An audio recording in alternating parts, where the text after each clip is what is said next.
Assalamualaikum warahmatullahi wabarakatuh teman-teman. Kami dari kelompok 1 akan mempresentasikan salah satu metode pengumpulan data dalam mata kuliah metode penelitian, yaitu kuesioner terbuka. Sebelum masuk ke materi, akan saya perkenalkan dulu anggota kelompok saya, yaitu Muhammad Iqbal Taufik, Agung Maulana, saya sendiri Muhammad Fikri, dan Muiz Ahsanu Haki. Selanjutnya, apa itu kuesioner terbuka? Kuesioner terbuka adalah kuesioner yang menggunakan pertanyaan-pertanyaan yang terbuka.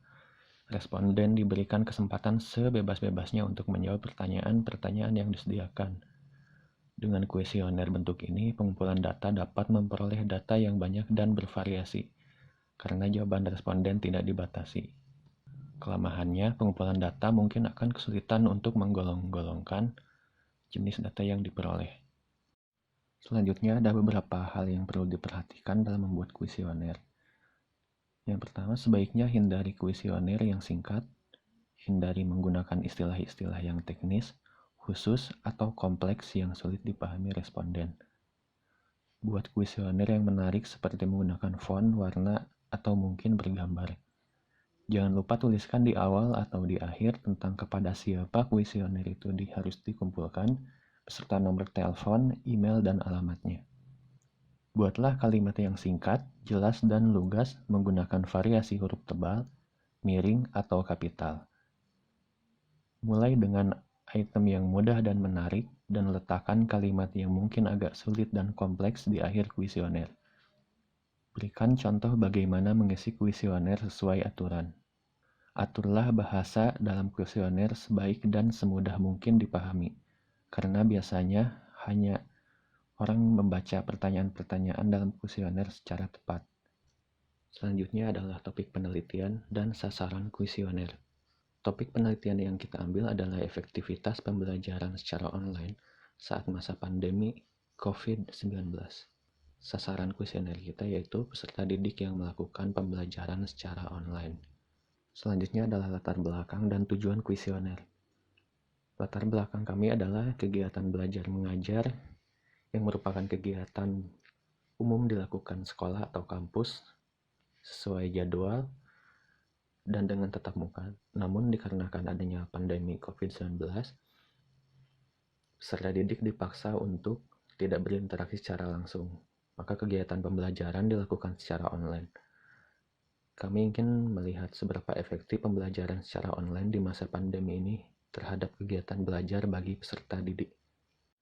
Selanjutnya hasil kuesioner yang akan dijelaskan oleh Abang Muiz. Ya, baik, terima kasih Bung Fikri.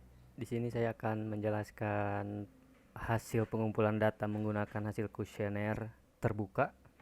Oke, baik, di sini adalah list pertanyaan yang kami berikan ke dalam kuesioner. Ada nama, pendidikan saat ini, pendapat responden dengan pembelajaran yang dilakukan secara online, pemahaman responden memahami materi yang disampaikan secara online, pendapat responden jika saat pembelajaran online koneksi internet pengajar buruk atau koneksi mahasiswanya buruk. Terus selanjutnya ada pertanyaan pendapat responden tentang pemakaian kuota saat pembelajaran online, pendapat responden dengan pengajar yang hanya memberikan tugas, saran responden agar pembelajaran online dapat lebih baik apabila pandemi berlanjut lebih lama lagi, terus perbandingan materi yang disampaikan secara online dan materi yang disampaikan secara offline, dan terakhir pertanyaannya seberapa efisien pembelajaran online ini menurut responden. Ya, di sini ada jawaban dari pertanyaan yang pertama, itu nama respondennya. Selanjutnya pertanyaan kedua, pendidikan saat ini, pendidikan responden saat ini. Di sini hasilnya ada yang menyebutkan kuliah semester 6, mahasiswa, pelajar, perguruan tinggi, S1, S1 ilmu komunikasi, SMA, dan SMK. Di pertanyaan ini sebenarnya ditanyakan pendidikan saat ini, tapi kebanyakan dari responden yang menjawabnya tidak sesuai dari pertanyaan, karena contohnya ada yang jawab SMA 2 orang dan SMK 1 orang. dan ini bisa jadi salah satu kelemahan kuesioner terbuka karena kita tidak menyediakan jawaban kepada koresponden. Jadi koresponden menjawab sesuai dengan keinginannya dan terkadang tidak sesuai dengan pertanyaan yang ditanyakan. Selanjutnya, pendapat responden.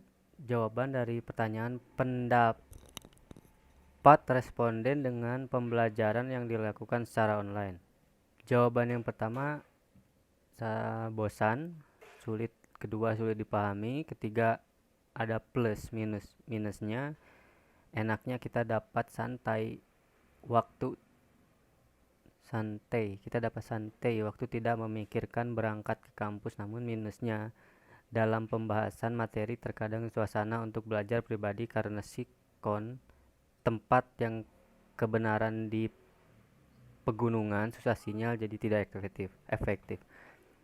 Keempat, pembelajaran yang dilakukan secara online menurut saya kurang efektif dan terlalu membebani beberapa pelajar. Selain itu, sistem dari kegiatan belajar mengajar yang terapkan di kampus saya belum semlurana. Metode pembelajaran online yang dilakukan setiap mata kuliah tidak sama, yang menurut saya hal ini mempersulit kamu para pelajar mengikuti kelas yang diadakan, kurang efektif. Jadi ini yang kedua. Salah satu alternatif kegiatan KBM yang lumayan efektif digunakan, namun cara ini masih banyak menuai dampak negatif terhadap mahasiswa dan guru. Salah satunya miskomunikasi dalam KBM. 7. Pengen balik ngampus gabut soalnya di kosan terus. Bagus. 8. Lumayan. Jawaban 9. Menurut saya pembelajaran secara online kurang efektif dan memberatkan karena sangat bergantung pada internet yang tidak semua mahasiswa mudah mengaksesnya. Dan menurut saya lebih banyak tugas dibandingkan dengan pembelajaran, tetapi biaya 4 perkuliahan tetap berjalan dan tidak ada keringanan, sedangkan kita tidak memakai fasilitas kampus. Dan jawaban yang terakhir kurang efektif katanya. Jadi kebanyakan dari jawaban pertanyaan pendapat responden dengan pembelajaran yang dilakukan secara online, hasilnya kebanyakan yang bilang bahwa pembelajaran secara online itu kurang efektif. Pertama, bergantung pada sinyal. Terus bisa terjadi miskomunikasi saat KBM, susah memahami materi yang diterangkan oleh dosen. Dan ada yang bilang bahwa sistem kegiatan belajar mengajar yang diterapkan di kampus itu belum sempurna, jadi membuat pembelajaran konseling online ini tidak efektif. Dan ada yang berpendapat katanya lebih banyak tugas daripada pembelajaran, seperti yang ada di jawaban nomor 9 ini. Dan menurut saya lebih banyak tugas dibandingkan dengan pembelajaran, tetapi biaya 4 perkuliahan tetap berjalan. Jadi dosen lebih memberikan materi dan menyuruh pelajar untuk mempelajari itu, setelah itu mengerjakan tugas. Dan yang itu yang membuat itu tidak efisien mungkin. Selanjutnya, jawaban dari pertanyaan mengenai materi yang disampaikan secara online. Jawaban 1, kurang paham. 2, kurang paham karena perbedaan suasana saat belajar. 3, kurang memahami. 4, dari 1 sampai 10, pemahaman saya ada di 5 sampai 8 tergantung mata kuliah. Jawaban nomor 5, biasanya guru hanya memberi tugas saja saat KBM. Soal yang diberikan cukup sulit sehingga murid tidak bisa memahami dengan baik. Selanjutnya, jawaban ke-6, kurang paham, banyak distraksi dari kosan, jadi kurang fokus untuk mendengar. Lumayan memahami. 8, karena lebih banyak tugas, saya rasa materi yang disampaikan hanya 50% dari yang seharusnya. Dan dari materi yang tidak lengkap itu kita harus mencari tahu sendiri penjelasan dari apa yang dipahami karena ada rasa canggung jika harus menghubungi dosen. Karena kita dan selanjutnya jawaban nomor 9, karena kita dipaksa untuk memahami materi secara mandiri. Dosen hanya memfasilitasi dengan memberikan materi saja lalu diberikan tugas. Jadi untuk pertanyaan ini, pertanyaan mengenai materi yang disampaikan secara online oleh pengajar, kebanyakan dari responden atau pelajar banyak yang tidak memahami materi yang telah disampaikan. Ada yang kurang paham, ada yang paham tergantung mata kuliahnya, dan kebanyakan di sini yang tidak paham karena mungkin ada dosen yang hanya 50% menyampaikan materinya, maksudnya karena lebih banyak tugas. Saya rasa materi yang disampaikan hanya 50%. Jadi dosen hanya menyampaikan 50% materi itu menurut responden.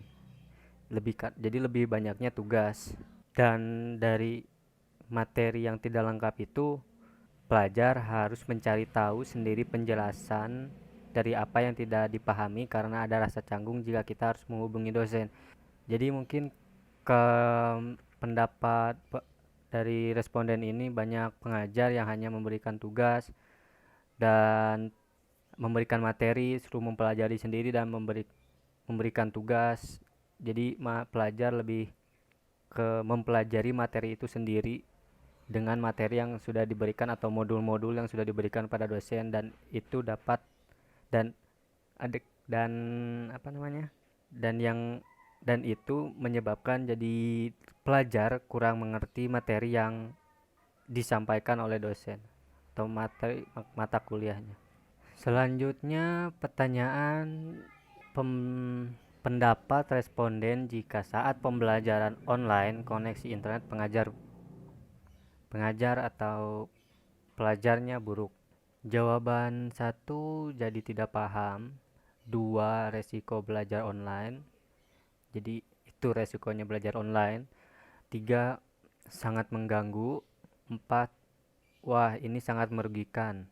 Karena terkadang kita bisa melewatkan hal-hal yang penting yang akan disampaikan, terlebih jika koneksi yang buruk terjadi di pihak mahasiswa. Beberapa pengajar terkadang tidak memberikan toleransi.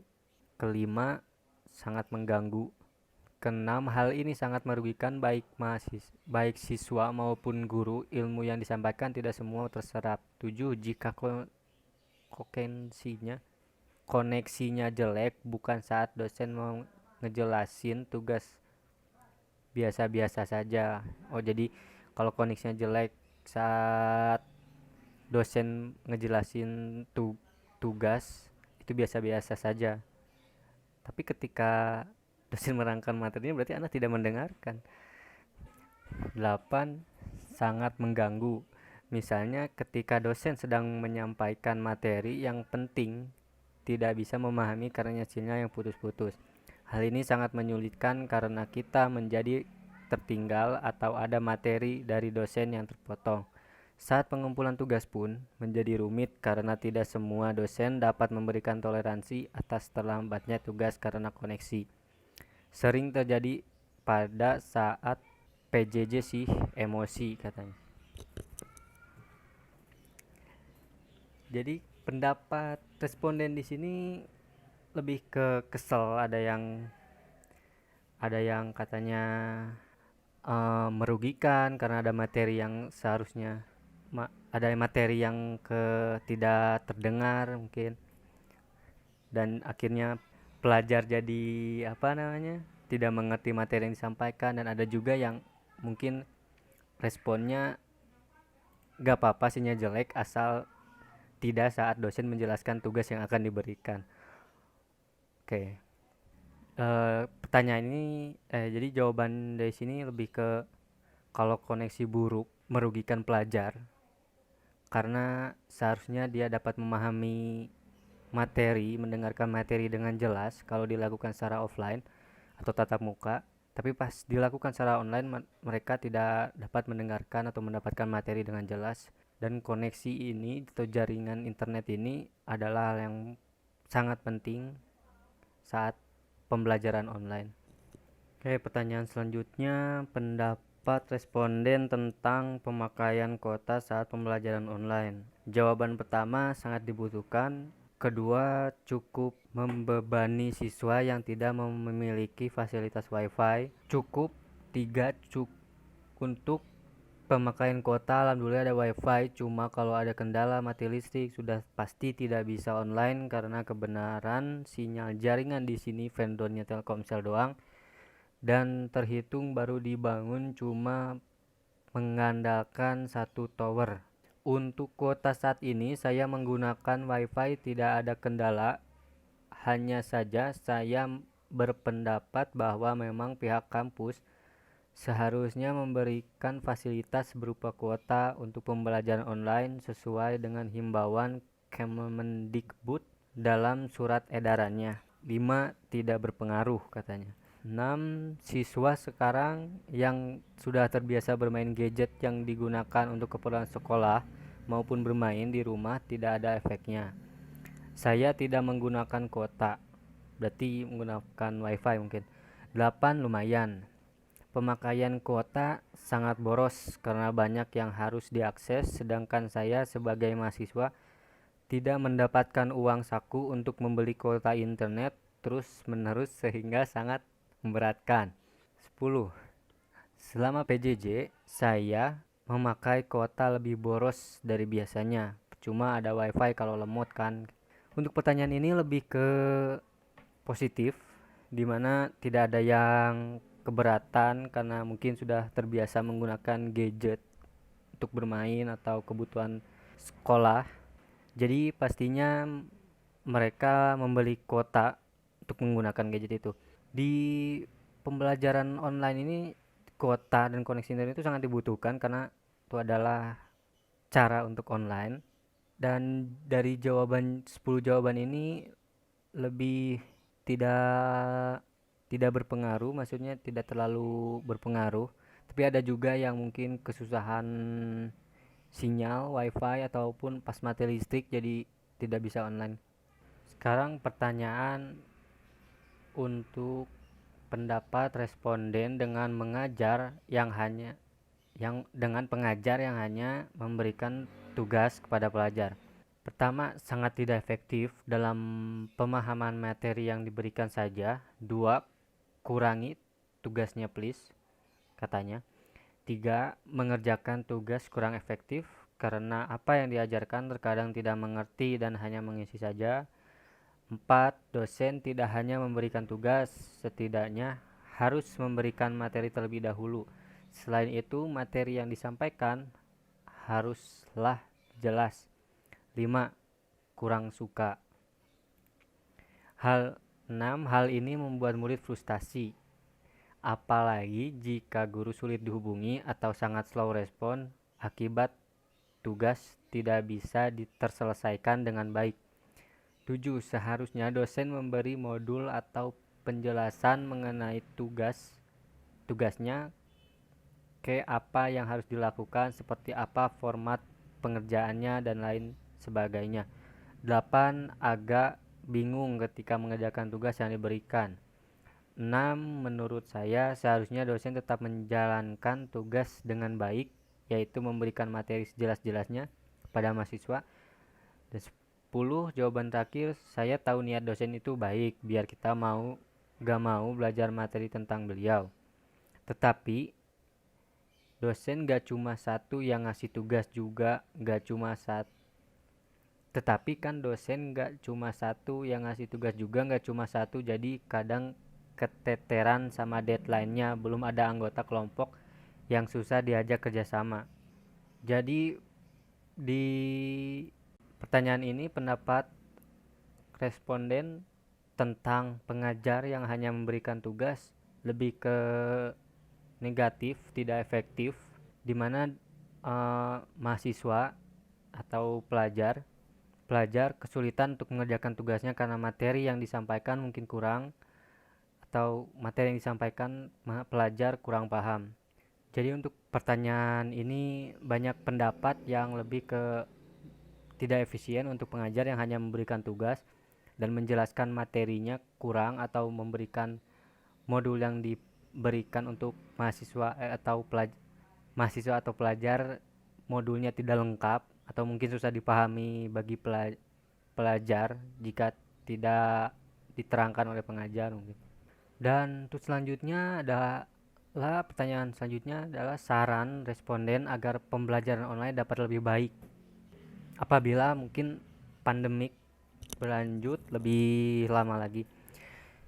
Jawaban pertanyaan pertama, satu, nggak bisa ngasih saran, udah penat katanya.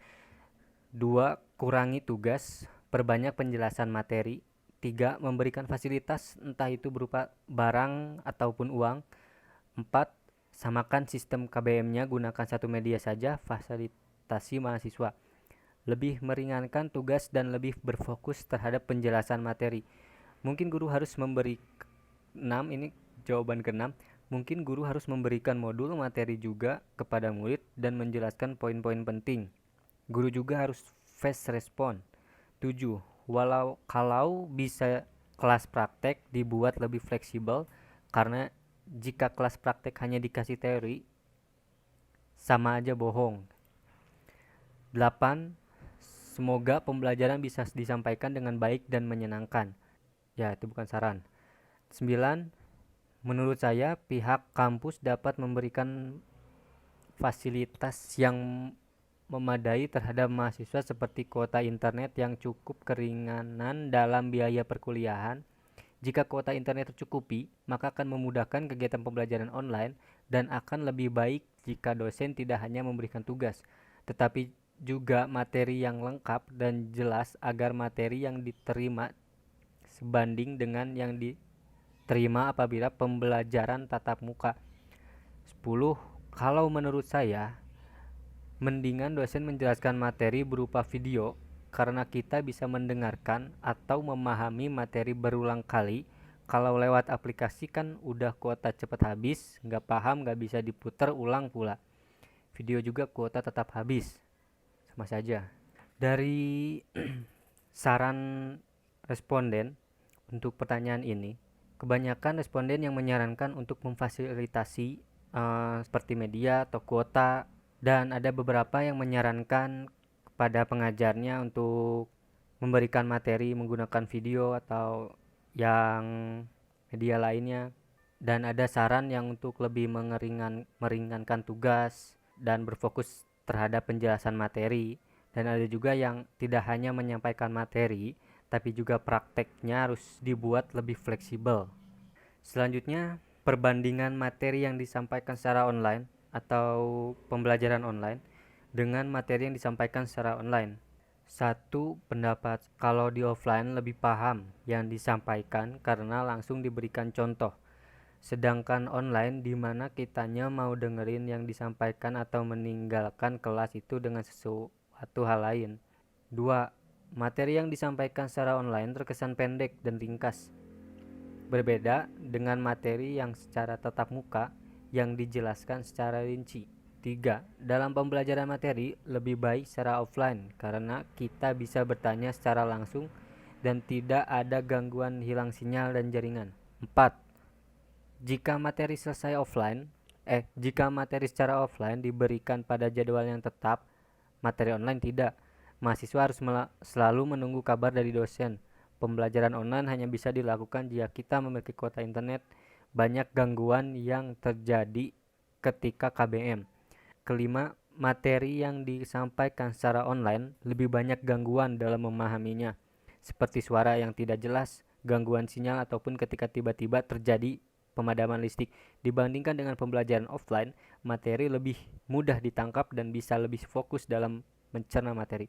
Keenam, materi tidak terserap dengan baik, sulit berkomunikasi, pengumpulan tugas terlambat dan tidak tepat waktu.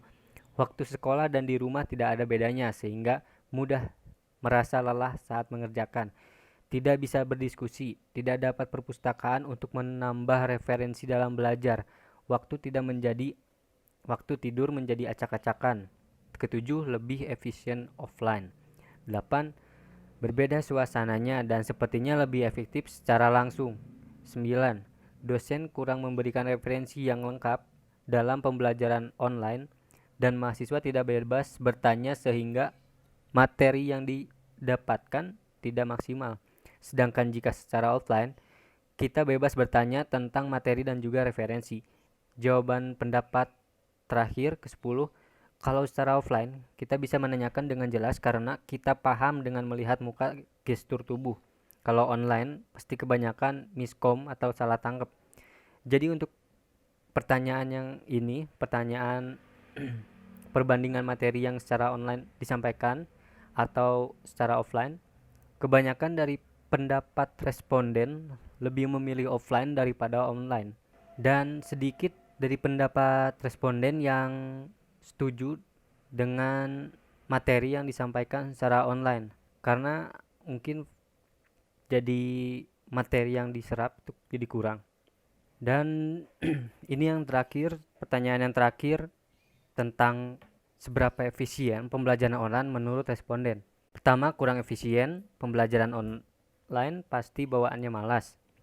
2. Kurang efisien karena kebanyakan siswa saat belajar online tidak fokus memperhatikan materi yang disampaikan. 3. Masih kurang efisien karena baru diterapkan karena darurat nasional dan harus ada kerjasama dengan setiap vendor jaringan karena di luar sana mungkin ada perkampungan yang masih susah jangkau sinyal.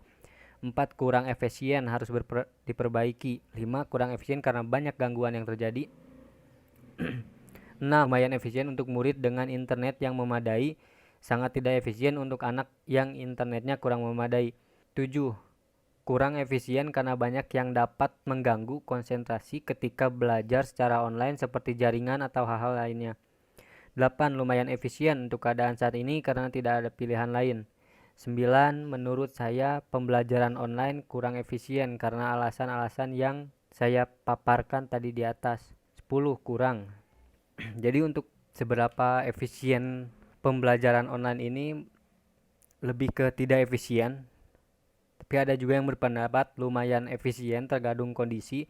Salah satunya kalau kondisi internetnya baik atau memadai mungkin jadi efisien untuk mereka. Dan efisien untuk keadaan saat ini tentang karena pandemi ini, jadi mungkin pembelajaran online efisien karena tidak ada pilihan lain selain pembelajaran online. Ya mungkin segitu saja presentasi ini. Dan yang terakhir itu kesimpulan, rata-rata pelajar dan mahasiswa itu kurang memahami materi yang diberikan pengajar saat pembelajaran online.